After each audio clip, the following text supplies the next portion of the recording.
په دایکنډي ولایت کې سخته حمله سوې ده. په دغه حمله کې 14 افغانان قتل سوي دي. په دایکنډي کې چې کومه حمله سوې ده هغه حمله ذمہواري داعش پر غاړه باندې واخیسته. داعش په خپل بیان کې ویلي دي چې د دایکنډي حمله موږ وکړله.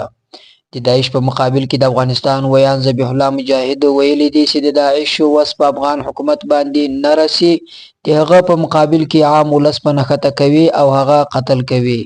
ذبیح الله مجاهد ویلي دي چې په ټول افغانستان کې به د داعش هغه مرکزونه په نښه کړو کوم چې خوندي ځایونه په دغه هیواد کې لري.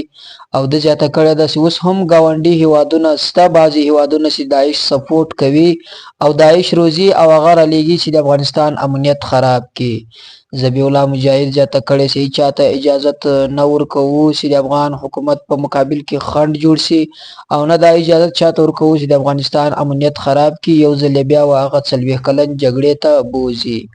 د افغانستان د اسلامي امارت ویان ذبیح الله مجاهد ویلي چې عام ولس ته دا اعلامیه کړې چې که هر کس د داعش په شکل باندې د داعش په تور باندې په دې هیواد کې یو کس دی ته معرفي کړل سو نو فوراً د افغان حکومت سره رابطه کوي، یا که یو داسې شک وشي مثلا په هغه کې دا ثابتولی شوی چې دا له داعش سره لاس لري، دا له داعش سره رابطه لري، نو فوراً د افغان حکومت ته اطلاع ورکوي. افغان حکومت به د هغه په مقابل کې سخت اقدام وکړي.